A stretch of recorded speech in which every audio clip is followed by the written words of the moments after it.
Welcome, fellow unkindled ones, back to my Dark Souls 3 boss ranking.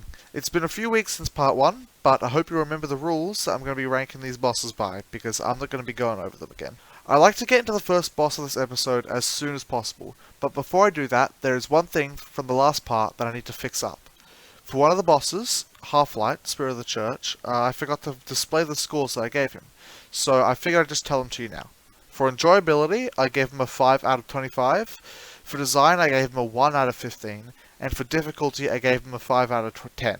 I'm going to ask you all again to remember that difficulty is not based off how hard the fight is, rather whether the difficulty of the boss works well for that area and stage of the game, as well as whether the difficulty feels fair or not. I put Half-Light in the middle in terms of difficulty because the fight can go multiple ways, and whether the fight is difficult or not really depends on whether or not the gods of RNG are feeling nice. And of course, before I get back into the list, I just ask you all to remember that this is my list, not yours, and that I'm ranking these bosses based off of my personal experiences. I just figured I'd get that out of the way because I know that there will be a few controversial placements in these next two parts. Anyways, I've rambled on for far too much, so without further ado,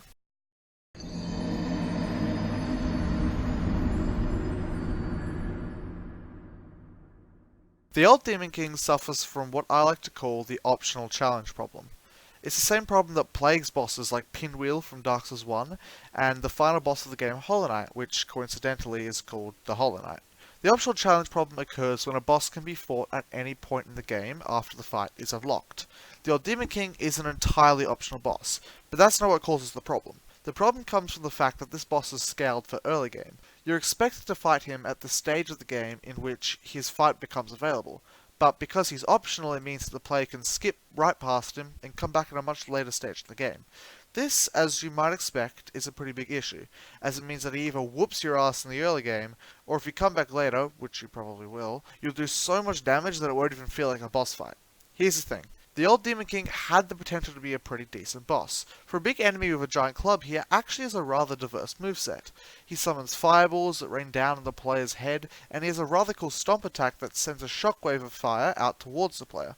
But none of this matters because chances are you're going to fight him so late into your playthrough, you'll probably deal enough damage to send his wrinkly ass back to Lost Izalith before you can say the words, "Oh look, a boss."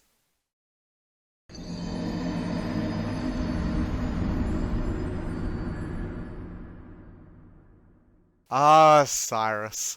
And there's a boss that I hate more than Crystal Sage, it's without a doubt this lanky ass, skinny armed, greasy little excuse for a dragon, Osiris the Consumed King. But before I get into the long list of things that I hate about this piece of shit, let's get the good things out of the way. His design is pretty cool, and it works nicely as a tie back to Dark Souls 1. He has a cool as fuck introductory cutscene, and the dialogue in this cutscene is also pretty epic. On top of this, he also has an entire optional area all to himself, and even for another poison swamp area, it's pretty well designed and fun to run through. Now onto the things that I hate.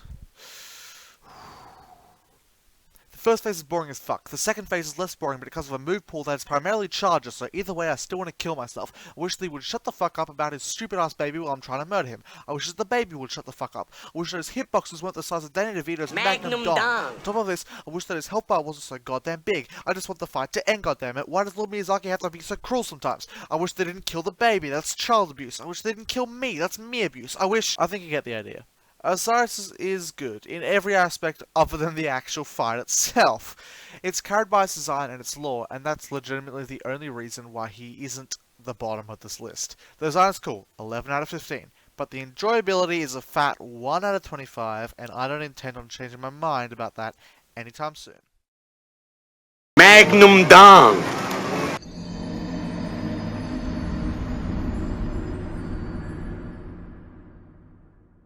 In 15th place, we have our first Lord of Cinder, Aldrich the Devourer of Traps. This is the first legitimately decent boss on the list. A lot of the positives of this fight come down to its design. The story of Aldrich and his appetite for humans and gods is so cool, and I love how all his attacks are stolen from the very god that he is in the process of consuming, that god being Gwyndolin from Dark Souls 1. Most of Dark Souls 3's boss fights contain callbacks to previous games in the series, but no fight does this as much as the fight against Aldrich. I can definitely see why a lot of players might find this a bit cheap and unoriginal, but I think it's awesome. Anyways, there's more to this fight than just lore and callbacks, which is unfortunately where this boss falls off a bit. If I were to describe everything bad about this boss in one word, I would say that it's annoying. That's pretty much it. Every attack and move that this boss does is annoying. As an example, allow me to draw your attention to the famous arrow spam. I doubt I need to go any further.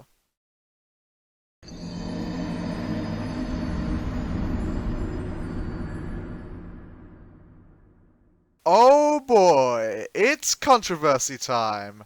How dare you put Twin Princes so low? They're the best boss in the game. They're so good. And if you don't change your opinion of them right now, I'm gonna be very upset. Grr, angry noises. All of you, be quiet for one moment. The Twin Princes are good. Just because I don't rank them top boss does not mean that they're bad. In my opinion, I just find some of their attacks to be a little on the frustrating side. I love the first phase. Lorien is always a joy to fight, and I look forward to it every playthrough. Lorien is a unit. Sure, he's a cripple, but he's a cripple that'll beat the shit out of you if you're not careful. Lothric, however, skinny legend that he is a fucking bitch. This lanky-ass child piggybacks his brother back like the little burden that he is, and while his crippled brother does all the work, he sits there firing millions of projectiles at you from a safe distance, as you desperately spam the roll button, praying that none of them hit you because the first phase of the fight already made you use all of your Estus, and you don't have much health left to spare. Dude, I bet Lothric reads books. What a fucking nerd.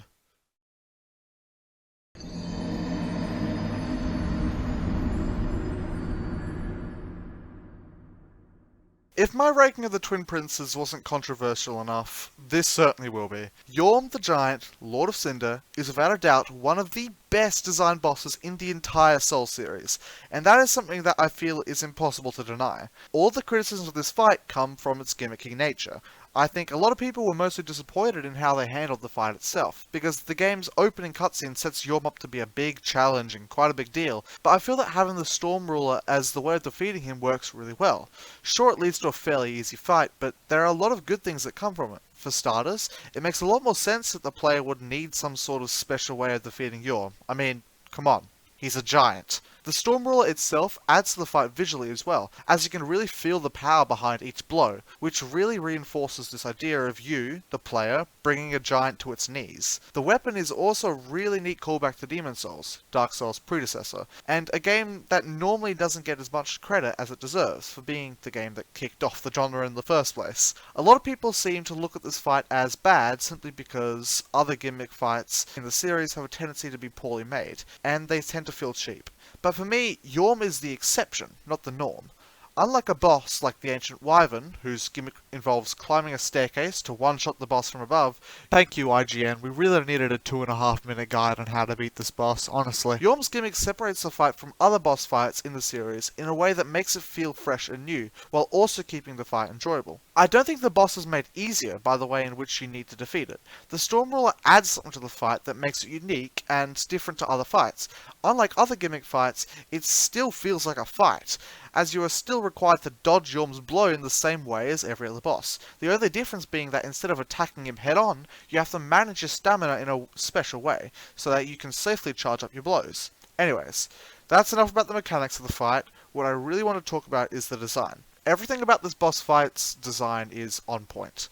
The boss himself looks awesome, and it's only made better when, in typical Lord of Cinder fashion, Yhorm goes full Magician's Red, setting himself, as well as the whole surrounding arena, on fire. Oh, and did I forget to mention that he's very thick? The arena is awesomely designed too, with Yhorm's throne at the back being held up by the charred corpses of his subjects, and I doubt I even need to mention the pillars which Yhorm can destroy throughout the fight. That just adds so much to the feel of the fight as well. And it's not just the visual things that make this boss fight so well designed. The lore is awesome, and I think I can say with confidence that the music that plays during the fight has got to be one of the best pieces in the entire soundtrack. Overall, this boss is a true spectacle, and while it may lack in difficulty, it doesn't lack in enjoyability and design. It's a true shame that so many people dislike the boss because of what it lacks, rather than appreciating it for the awesome things that it has.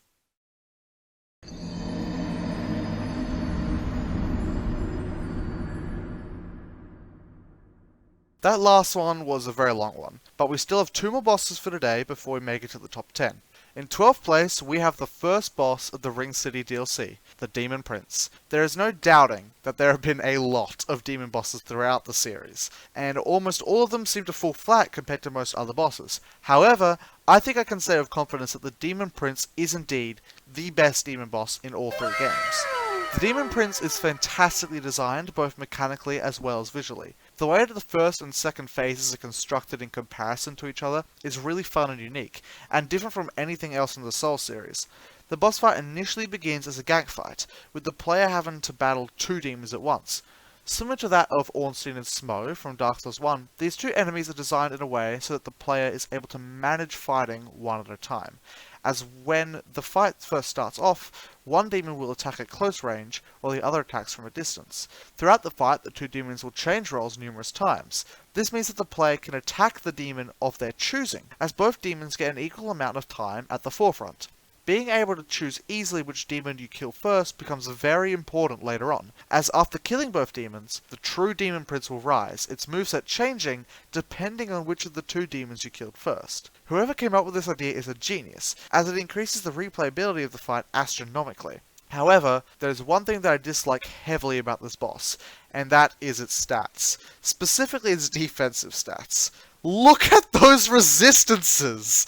Unless the player is either using a bleed weapon or a Black Knight weapon, which makes up less than 1% of all the possible weapon options, then you better prepare yourself for a very long, drawn-out fight.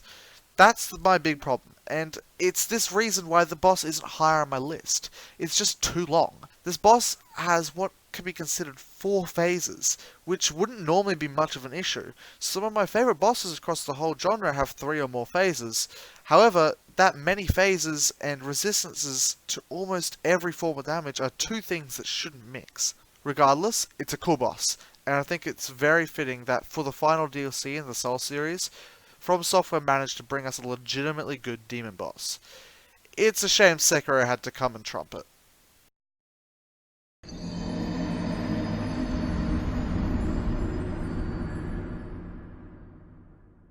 And for our final boss of today's episode, we have the first boss of the game.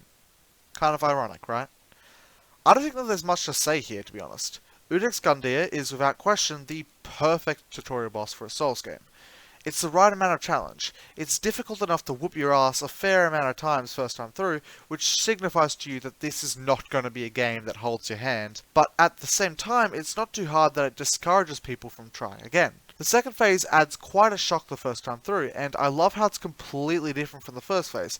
Not only does that add a bit of spice and extra challenge to the fight, but it serves as an introduction to both multiple phase bosses, as well as giving the player a taste of the different kinds of bosses that they will have to fight. In all my years of playing video games, this was the first time that I felt challenged during a boss fight, and I loved it. This was the boss that got many of us into the Soul series, and for most of us, it encapsulates what we love most about these boss fights. The idea of going toe-to-toe with an enemy far stronger and more powerful than us, combined with the thrilling sensation of overcoming that obstacle. That's what Udex Gundyr means to me at least, and that is why he's the perfect boss to finish the episode on, and to segue us into the top 10. So there we have it. Stay tuned for the final episode in which I'll be ranking the top 10 bosses of Dark Souls 3. That video is going to be coming out in about 2 weeks. I've got a Dark Souls Remastered video coming out in between. But I just want to give you a heads up. I've been, with the third part, the top 10 bosses, I've been working together with a friend to write the script, and it's honestly, it's hilarious. It's a lot funny, it's a lot more entertaining than this. The first 2 parts of this, while I have enjoyed making them, have been kind of lacking in, personality and lacking in any sort of that, yeah. So, next episode, final one of the ranking, top 10 favorite bosses in pretty much the entire series, not just Dark Souls 3.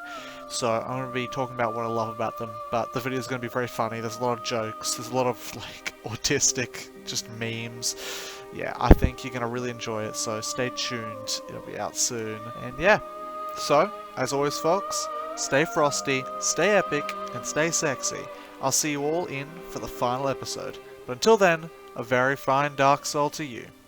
Peace out.